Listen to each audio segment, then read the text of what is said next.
aunque el mal se levante contra mí, no temeré, no temeré. Y aunque vea mi carne perecer, no temeré, no temeré. Si al sufrir se conmueve mi fe, no temeré, no temeré. Y diré al Señor, refugio mío, mi fortaleza.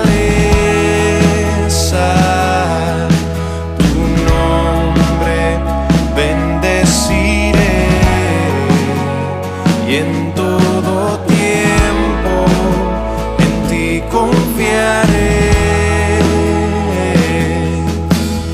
Escudo alrededor de mí, no temerá mi corazón.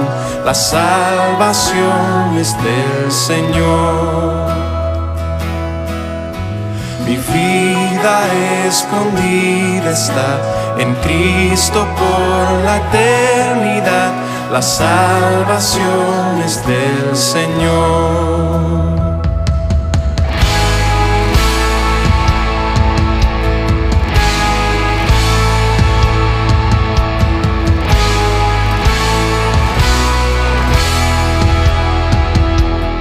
Todo el peso de su ira recayó sobre Jesús y no temeré.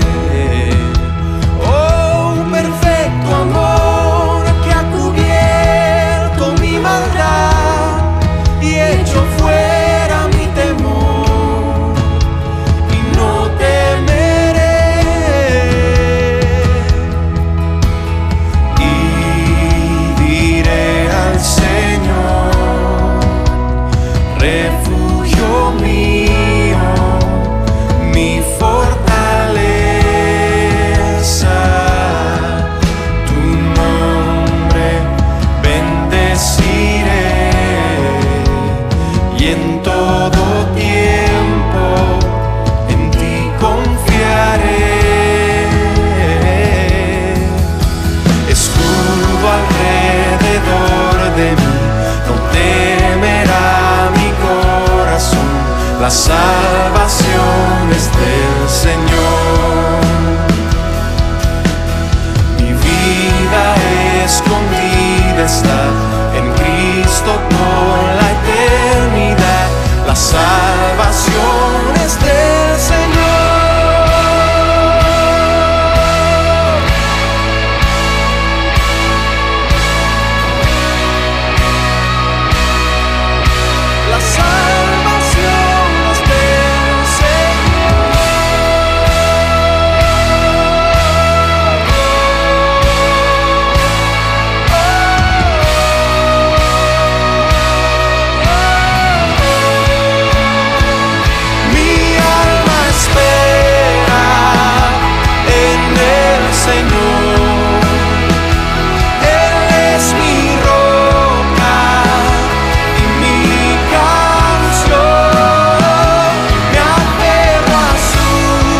Un saludo muy afectuoso para los hermanos de la Iglesia Evangélica en Zárate.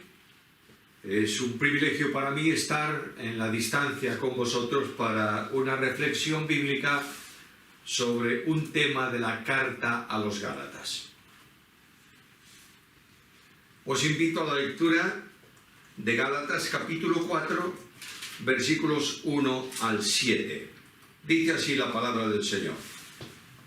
Pero también digo, entre tanto que el heredero es niño, en nada difiere del esclavo, aunque es señor de todo, sino que está bajo tutores y curadores hasta el tiempo señalado por el Padre. Así también nosotros, cuando éramos niños, estábamos en esclavitud, bajo los rudimentos del mundo. Pero cuando vino el cumplimiento del tiempo, Dios envió a su Hijo, nacido de mujer y nacido bajo la ley, para que redimiese a los que estaban bajo la ley, a fin de que recibiésemos la adopción de hijos. Y por cuanto sois hijos, Dios envió a vuestros corazones el espíritu de su Hijo, el cual clama, Abba, Padre. Así que ya no eres esclavo, sino hijo, y si hijo, también heredero de Dios por medio de Cristo. La epístola a los Gálatas, el tema central de la epístola a los Gálatas es la libertad en Cristo. Y para eso Pablo está hablando de el modo, la acción, la obra que permite esa experiencia que es la cruz de Cristo. Y a lo largo de la carta, el apóstol Pablo habla de 7 formas, 7 modos, 7 aspectos de ver la cruz de Cristo. Uno de los cuales está en este pasaje que leíamos en los versículos 4 hasta el versículo 5, 4 y 5. Y ahí habla de la cruz de Cristo como un lugar de redención, mediante cuyo precio, el pago de ese precio, nosotros somos liberados de una situación de esclavitud y pasados a una esfera de libertad. El tema es denso. Y yo creo que es el núcleo central del versículo, de los versículos que leímos, por lo que voy a detenerme un poco más en esa cuestión y un poco menos en la que antecede y en la que sigue. Hay 3 cosas ahí en el pasaje. En primer lugar, está una situación y habla de una esclavitud en el tiempo pasado. Y pone un ejemplo muy interesante.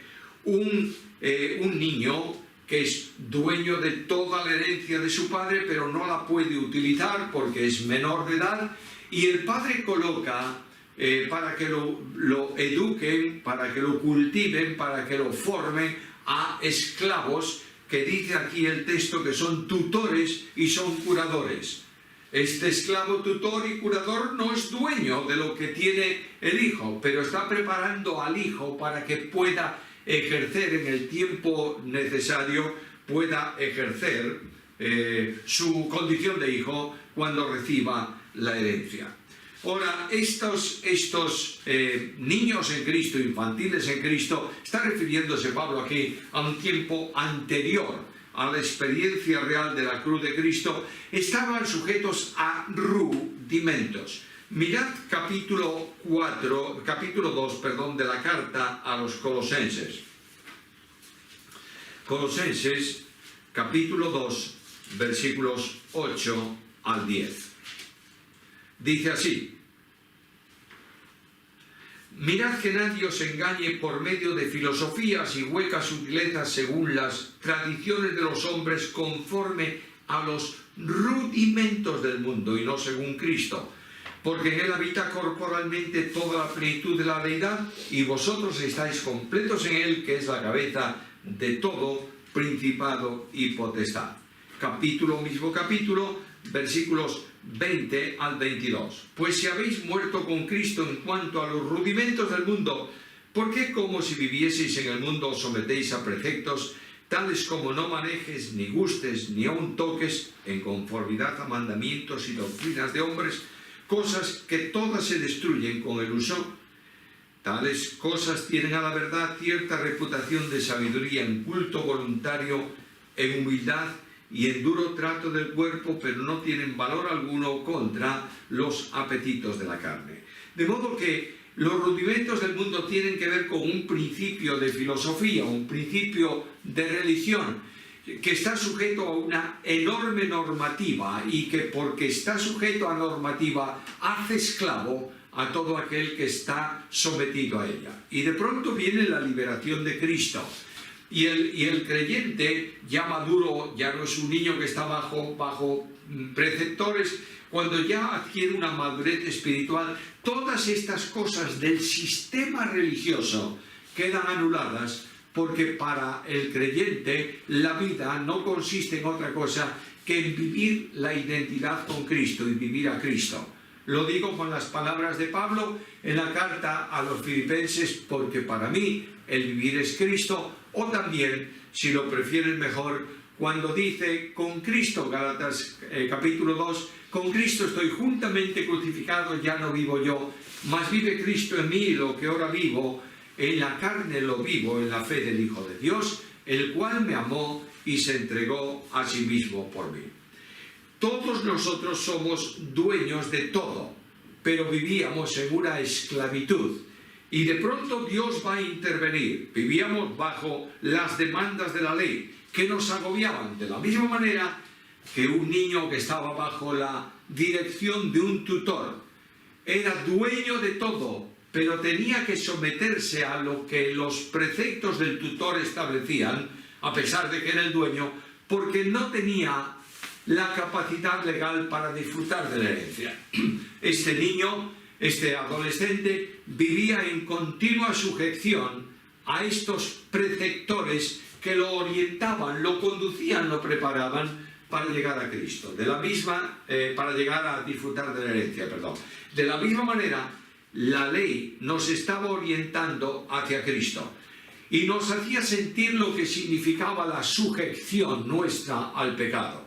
De modo que la ley decía, no matarás, y yo me sentía muy feliz diciendo, bueno, he cumplido el precepto. Pero viene Cristo y dice, mira, si eres incapaz de amar perfectamente a tu hermano, si hablas mal de tu hermano, si menosprecias a tu hermano, ya has caído en la comisión de ese pecado.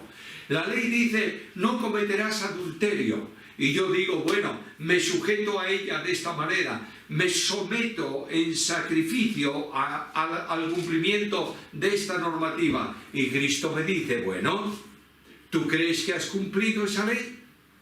Todo aquel que vea a una mujer en su corazón para codiciarla ya ha cometido delante de Dios el pecado de adulterio. Y continuamente la ley nos estaba dando la sensación de lo que significa ser esclavos del pecado. ¿Es mala la ley? No, todo lo contrario.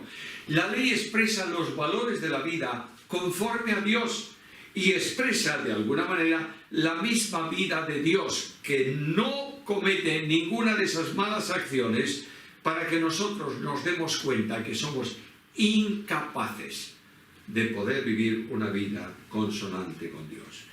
Estábamos presos bajo la ley, ¿a qué? Al temor de la muerte. Voy a la carta a los Hebreos capítulo 2 versículos 14 y 15 y me dice el escritor que durante toda la vida estábamos sujetos a esclavitud, a servidumbre por temor a la muerte. De modo que para poder escapar de alguna forma de esa sensación de temor a la muerte, nosotros éramos esclavos de preceptos, de cumplimientos, de normativa, que éramos incapaces de llevar a efecto completo, y estábamos permanentemente dándonos cuenta de nuestra esclavitud espiritual. Todavía algo más.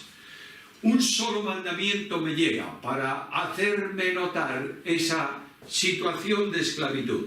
La paga del pecado es la muerte. ¿Y quién no es pecador? Por tanto, la muerte como castigo del pecado, como término ejecutivo de la responsabilidad penal, porque soy pecador, me tiene en angustia. Porque la muerte física conduce a una situación, si no tengo resuelto el problema de mi muerte espiritual con Dios, conduce a una situación de una experiencia de muerte segunda que se perpetúa en el tiempo. Por tanto, la primera parte del texto del apóstol Pablo me está diciendo, fíjate cuál era la situación en que tú estabas, esclavo del pecado. Y de pronto me va a presentar una acción divina, cuando vino el cumplimiento del tiempo. Permíteme tomar con calma esos dos versículos. En primer lugar está la soberanía de Dios. Cuando Dios salió de sí mismo antes de la creación, la primera determinación que Él tomó fue salvar al hombre. No fue crear los ángeles, ni crear el universo, ni crear al hombre. Fue salvar al pecador.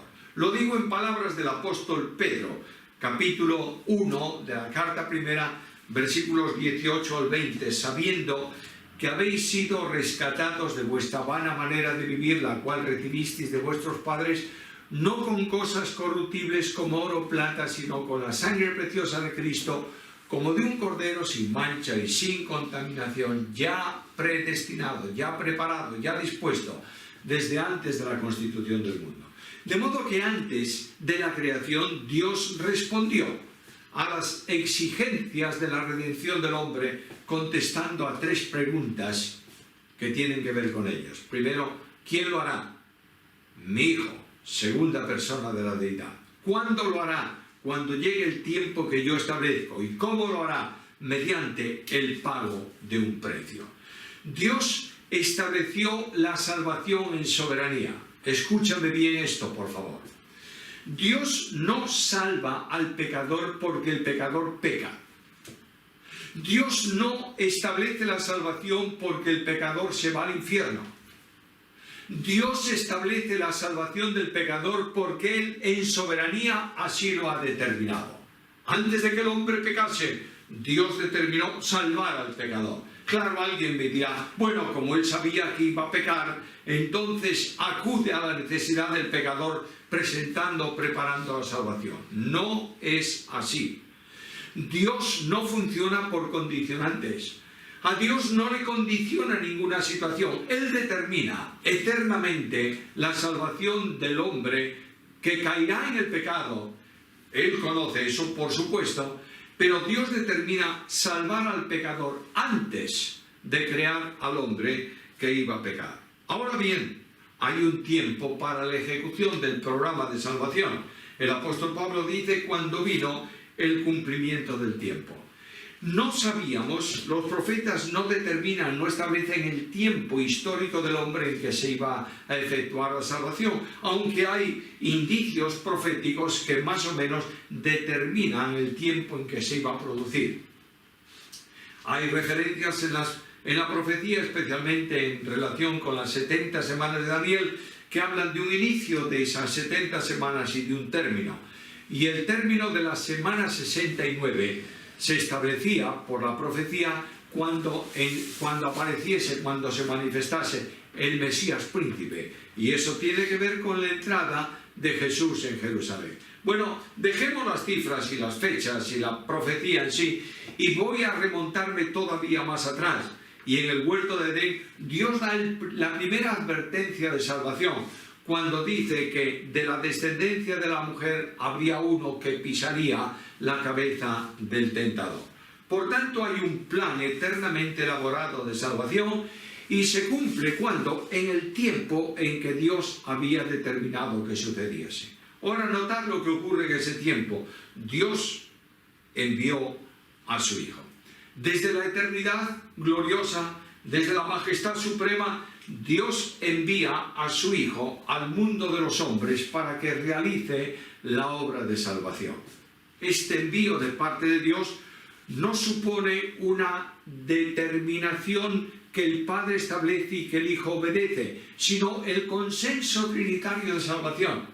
El Padre promete enviar, entregar a su Hijo, el Hijo promete venir a cumplir la obra de redención. En ese tiempo el Espíritu Santo promete y se compromete a habilitar el vehículo para la redención, que es la humanidad de Jesucristo. Por tanto, en salvación el Dios Trino está manifestándose permanentemente. La salvación no es asunto del Padre, o asunto del Hijo, o asunto del Espíritu. La salvación es de Dios. Jonás 2:9, Salmo 3:8. Por tanto, este Dios trino y uno, en identidad de acción, determina salvar al pecador. Y la primera manifestación, estoy poniéndolas en nuestra mente temporal, es que el Padre envía a su Hijo. Aquel que eternamente está en el seno del Padre, aquel que comparte gloria porque es Dios, es enviado al mundo de los hombres. Ahora, no puede venir simplemente como Dios en su majestad admirable, en su dimensión infinita, porque Dios no puede pagar el precio de redención que consiste en la muerte del Redentor. Por tanto, dice el versículo de Pablo que Dios envió a su Hijo. ¿Y cómo aparece ese Hijo en el mundo? Nacido de mujer. Aquí tenemos la encarnación. El Espíritu Santo incide en María y genera en ella el proceso de gestación, que terminará en el alumbramiento de un niño. Y ese niño que nace no es un niño cualquiera, es Emmanuel, Dios con nosotros. Es verdad que es el Hijo unigénito del Padre, eternamente. La sustancia, la esencia, la naturaleza de ese Hijo es la misma que la del Padre. El Padre engendra eternamente al Hijo. Pero cuando lo envía al mundo de los hombres, el Verbo eterno se encarna, toma una naturaleza humana. Y ese Hijo que nace es Hijo de María, no solamente Hijo de Dios eternamente en cuanto a deidad. En cuanto a hombre, es Hijo de María, de quien toma todos los elementos propios de una naturaleza humana. Su cuerpo, su parte espiritual, es tomada de María. Por tanto, la Biblia, hablando de María, dice que es la madre de Jesús. Ahora, este Hijo de Dios, manifestado en carne, viene al mundo de los hombres, nacido de mujer. Y puesto que es nacido de mujer, como todos los hombres, está bajo la ley. Es decir, bajo las demandas que Dios establece para el hombre. ¿Cumplió Cristo la ley? No hay duda ninguna que la ley no tuvo en modo alguno acción que generase una situación de pensamiento, de falta o de pecado en Jesús. Él mismo dijo: ¿quién de vosotros me redarguye de pecado? Cristo viene al mundo de los hombres y Cristo es impecable. No solamente no pecó, no podía pecar. Y no podía pecar por una razón fundamental. No porque esto fuese engendrado por el Espíritu Santo y tuviese el Espíritu en plenitud, que sin duda ninguna es enormemente importante, sino porque Jesús, el hombre, es la naturaleza humana del Verbo eterno de Dios que santifica esa humanidad. El sujeto de atribución de las acciones de Jesús el hombre es la persona divina en quien subsiste. De otra manera, no son dos personas, una divina y una humana, son dos naturalezas en una sola persona. Voy a decirlo de una forma muy simple. Jesús, el hombre, es un hombre que no tiene personalidad humana, sino personalidad divino-humana. El sujeto de atribución de las acciones del hombre Jesús de Nazaret es el Verbo eterno de Dios por esa misma razón, siendo el Verbo eterno es santísimo porque es Dios. Y es precisamente la persona divina en la que subsiste esa humanidad la que santifica absolutamente a Jesús. Por tanto, Jesús ni pecó ni pudo pecar, nacido bajo la ley. Ahora, el objetivo número 2 del envío es, dice el versículo 5, para que redimiese a los que estaban bajo la ley. Redimir, redención, significa literalmente pagar un precio.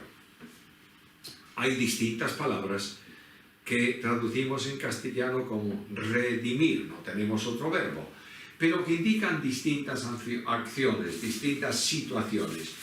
Dios viene al mundo, y esto es lo sencillo o simple para que lo entendamos todos muy bien. Dios viene al mundo para salvar a los hombres y se encuentra con que los hombres están esclavos, o son esclavos, esclavos del pecado. Ninguno se puede liberar a sí mismo, esclavos de la muerte. ¿Por qué? Porque siendo pecadores, la paga del pecado es la muerte. Y el precio que hay que pagar para hacer libre de la sentencia de pecado al hombre es precisamente extinguir esa responsabilidad penal pagándola. Y Cristo viene al mundo de los hombres para que redimiese, para morir, para pagar el precio de muerte por aquellos que tienen como sentencia la muerte a causa del pecado.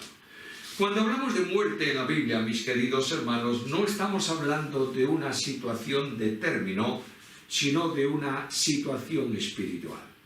Cuando voy al diccionario y busco la palabra muerte, me encuentro definiciones más o menos así. Muerte es término de la existencia, término de la vida. Bueno, esto es para la filosofía.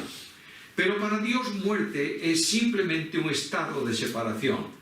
De manera que cuando hablamos en la Biblia, o se habla en la Biblia, mejor dicho, leemos en la Biblia, sobre la muerte física, está hablando de un estado de separación que se produce cuando la parte espiritual del hombre se separa, valga la redundancia, de la parte material. Por eso en la cruz Cristo dice: Padre, en tus manos encomiendo mi espíritu. Y dice el texto que habiendo dicho esto, expiró. Es decir, se produce la muerte física de Cristo cuando se separa la parte física de la parte espiritual. Así ocurre también con el hombre en general. Luego la muerte no es un estado de término, sino un estado de separación. Pero la muerte física es la expresión visible de la muerte espiritual. Por tanto, cuando yo voy a la Biblia, me doy cuenta que la muerte espiritual es el estado de separación que se produce entre el hombre y Dios a causa del pecado. El Dios de la Biblia envía su vida al hombre, le provee para una vida perpetua en la creación conforme a su pensamiento, pero el hombre interpone entre la vida de Dios, la comunión con Dios, la bendición de Dios y su vida personal, el pecado. Y cuando ese pecado interrumpe esa relación y separa al hombre de la vida espiritual de Dios, el hombre muere espiritualmente. De ahí que Pablo diga que todos nosotros estamos muertos en delitos y pecados. La muerte espiritual es el estado de separación entre el hombre y Dios que lo hace posible, lo determina el hecho del pecado. Y cuando venimos al mundo de la redención y entramos en la experiencia redentora de Jesucristo, dice que fue enviado para que pagase el precio. Y el precio significaba resolver el problema de la muerte espiritual y también, por supuesto, de la muerte física. Por tanto, Cristo tiene que asumir en la cruz del Calvario lo que es mi muerte espiritual y morir, ocupando mi lugar, para que la paga del pecado, que es muerte, quede cancelada para mí, que creo en Cristo y lo recibo por la fe personal. De otra manera, yo quiero ilustrar esto para que todos tengamos muy claro este concepto que a veces no se tiene excesivamente brillante en nuestras mentes. Yo he creído en Cristo, ¿verdad? Bien. Y Cristo me promete vida eterna. Luego, esa muerte, esa vida temporal limitada, que es vida física, y que componía también o tenía también la muerte espiritual, queda cancelada para mí. Dios, al ponerme en Cristo, al vincularme con Cristo, me da la vida que Cristo tiene, que es vida eterna porque es vida de Dios. Y yo vengo a una experiencia nueva. Ahora, esa situación de vida eterna que Dios me da significa necesariamente que toda la deuda de mi pecado ha quedado extinguida, que ya no hay condenación para los que estamos en Cristo, que por un acto de fe personal yo tengo la justificación de mi pecado delante de Dios y nadie puede condenarme. Imagínate por un momento que Satanás, el acusador de los hermanos, viene delante de Dios y le dice a Dios, mira, ¿tú conoces a un hombre que se llama Samuel Pérez Millos? Sí, claro, naturalmente lo conozco. ¿Y tú sabes que no es un hombre impecable? ¿Que comete muchas faltas?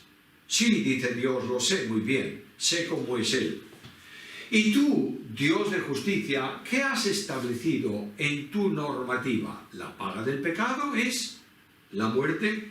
Yo no vengo a pedirte nada que no corresponda a lo que tú has determinado. ¿Es pecador? Sí. ¿Debe morir? Sí. Entonces ejecuta la sentencia. Y cuando Dios determina ejecutar la sentencia de muerte eterna sobre mí, y levanta su espada de ira para descargarla sobre mi persona, alguien se levanta en el cielo y dice, yo soy ese hombre. Y extiende delante del Padre sus manos taladradas y dice, yo pagué el precio de su redención, por tanto, Él no tiene ya nada que pagar en cuanto al pecado. Algunos piensan que la salvación puede perderse, porque olvidan, entre otras cosas, que cuando Dios perdona los pecados de una persona, perdona los pecados pasados, los pecados presentes y los pecados futuros. Y esta persona, con mucha humildad, pero con plena seguridad, puede decir como Pablo en Romanos capítulo 8, versículo 1, ya no hay ninguna condenación para los que estamos en Cristo Jesús. Por tanto, Dios envió, dice el texto, a su Hijo para que redimiese a los que estaban debajo de la ley que sentenciaba, que demandaba la muerte a causa del pecado. Y se produce un cambio de posición. De delincuentes condenados a condenación eterna, Dios sitúa en Cristo a hijos adoptados. Nota el versículo. Lo envió a su Hijo para que redimiese a los que estaban bajo la ley, a fin de que recibiésemos la adopción de hijos. Quiere decir que nosotros somos ahora hijos de Dios. Lo digo con otras palabras. Juan capítulo 1, versículo 12. A todos los que le recibieron, esto es, a los que creen en su nombre, le ha dado poder, facultad de ser hechos hijos de Dios. Nosotros somos hijos de Dios no por creación. No todos los hombres son hijos de Dios, solamente los que creen. Pero puede ser un hombre muy religioso, puede practicar las piedades, aparentemente la piedad cristiana, puede cantar himnos al Señor, puede conocer la Biblia, puede lo que quiera. Pero solamente son salvos aquellos que han depositado su fe personal en Jesús y lo han recibido como su Señor y Salvador. Por tanto, estos que han creído reciben ¿qué cosa como regalo? La vida eterna. Si la vida eterna es la vida de Dios y nadie más que Dios tiene vida eterna, la vida eterna la recibo, la experimento y la vivo cuando el Espíritu Santo de Dios me une vitalmente a Cristo. Cuando yo estoy unido a Cristo, la vida de Cristo, que es la vida de Dios, la vida eterna, se traslada a mi experiencia personal y tengo en mí la experiencia de la naturaleza divina para que el Espíritu Santo me permita reproducir en mi vida a Jesús. Y eso es la realidad de la redención. Recibimos la adopción de hijos.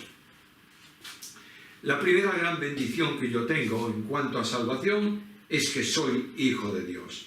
El versículo 6 me dice que como ya somos hijos, Dios envió a nuestros corazones al Espíritu de su Hijo.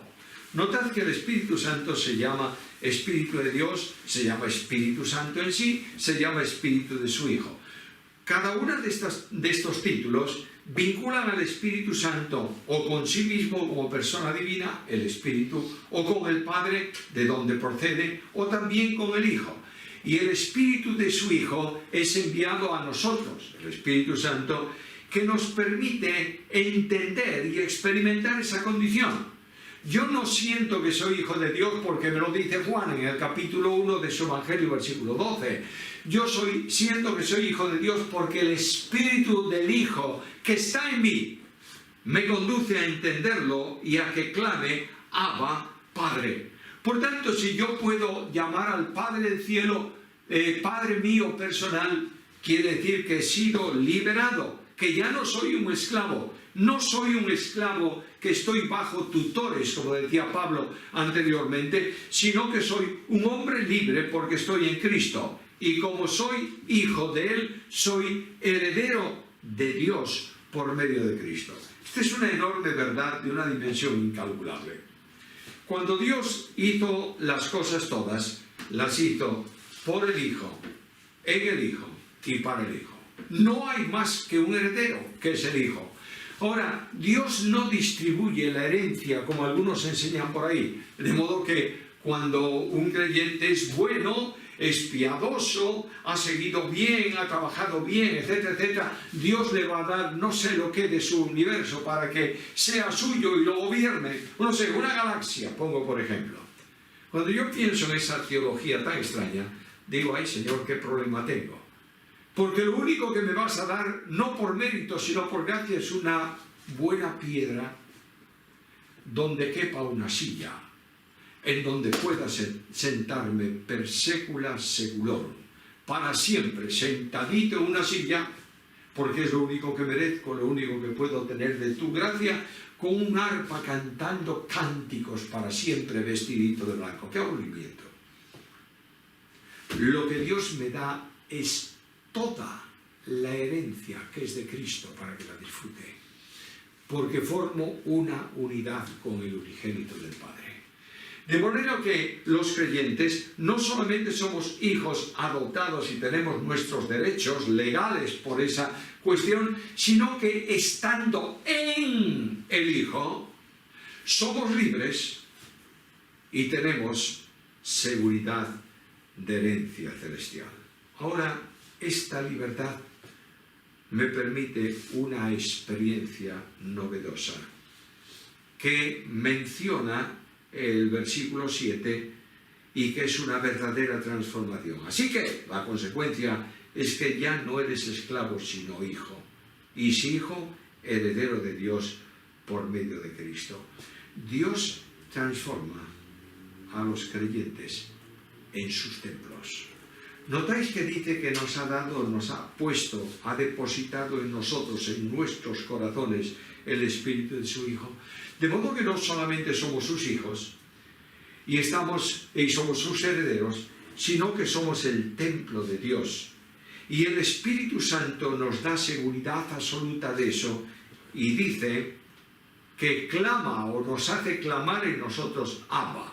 La forma aramea de tratar el hijo al padre, una forma respetuosa. Podríamos traducirlo en el castellano como papá. Es decir, es el Dios que nos ha engendrado en Cristo, nos ha adoptado en Cristo, nos ha hecho sus hijos en Cristo. Y es el Dios que al darnos a su Hijo, nos da en el Hijo la libertad. Jesús dijo, Juan 8:36, si el Hijo os libertare, seréis verdaderamente libres. Voy a traducir el versículo de otra manera. Solo cuando el Hijo te liberta, eres libre. Luego, la libertad espiritual en Cristo no es asunto del pasado, sino del presente. En la medida en que vivo a Cristo, que me hace libre, soy libre. En la medida en que dejo de vivir a Cristo en la relación que el Espíritu de Cristo produce en mi vida, vengo a ser nuevamente esclavo. Puedo ser un esclavo religioso. Puedo estar apegado a las tradiciones, al sistema, a las enseñanzas históricas, al nombre denominacional. No importa lo que, pero no soy libre. Eres libre cuando el Hijo te libera y cuando tú puedes decir, gracias Dios mío, porque ya no soy esclavo del temor, soy hijo de Dios. Y esto produce una experiencia con la que termino. Levanto mis ojos al futuro, donde Cristo prepara lugar para mí. Y la esperanza mía es esta, hay una herencia reservada, cuidada por Dios en los cielos, para los herederos. Pero estos herederos no van a perderse. Por tanto, el que cuida la herencia, el que garantiza la herencia, cuida y garantiza que el heredero pueda disfrutar de ella. Y esta es nuestra esperanza. Yo puedo decir esta mañana las palabras, en este día, en estos momentos, en esta noche, en el transcurso de mi vida, las palabras de Jesús. No se turbe vuestro corazón, creéis en Dios, creed también en mí, en la casa de mi Padre. Hay muchas moradas, si así no fuera os hubiera dicho, voy pues a preparar lugar para vosotros, y si me fuere y os preparase lugar, vendré otra vez y os tomaré a mí mismo, para que donde yo estoy, vosotros estéis conmigo, y sabéis a dónde voy, y sabéis el camino. Y yo veo el núcleo de estos versículos, que repito nuevamente para terminar. Cuando vino el cumplimiento del tiempo, Dios envió a su Hijo, nacido de mujer, nacido bajo la ley, para que redimiese a los que estaban bajo la ley, a fin de que recibiésemos la adopción de hijos. Y ahora la bendición es grande para ti y para mí. Puedo vivir en comunión con el Hijo y permitir que el Espíritu del Hijo reproduzca al Hijo de Dios en mi vida. Porque la vida cristiana no es religión, es relación con Cristo. Porque el cristianismo no es religión, es comunión con Cristo. Porque la vida cristiana no son prácticas y normas y sistema, es simplemente vivir a Cristo en la plenitud y en el poder del Espíritu. Oh, que cada uno de nosotros podamos decir gracias, Señor, por una obra tan grande, porque la cruz es el lugar de redención, y te agradezco la bendición que me has dado de sentir esa experiencia en Cristo Jesús.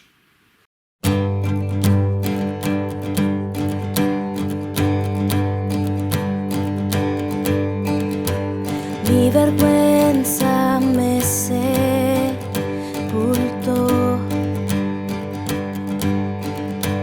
Yo buscaba un Salvador,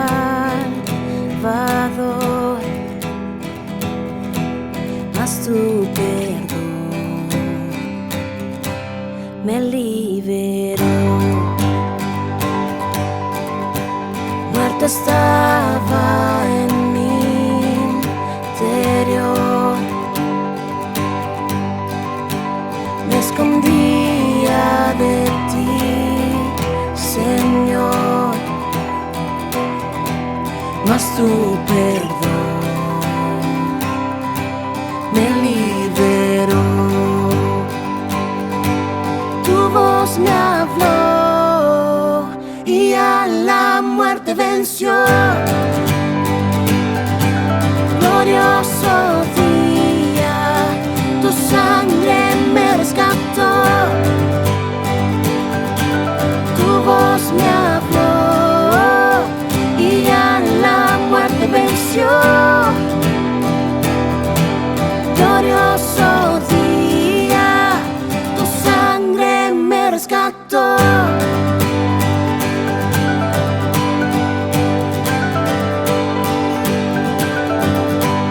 Ahora libre soy en tu amor. Es tu gracia la que me sanó, mas tu perdón a mí me liberó. Tu voz me habló y a la muerte venció. Glorioso día, tu sangre me rescató. Tu voz me habló y a la muerte venció. Glorioso día, tu sangre me rescató.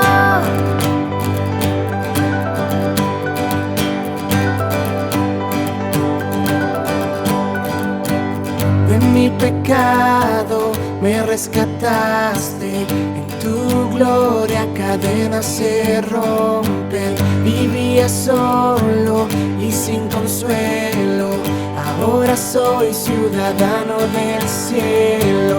Tú me sanaste estando herido, Jesús, por tu amor yo respiro. Tengo futuro, ahora veo, porque tu voz me habló y a la muerte venció. Glorioso día, tu sangre me rescató, tu voz me habló y a la muerte venció. Glorioso día, tu sangre me rescató.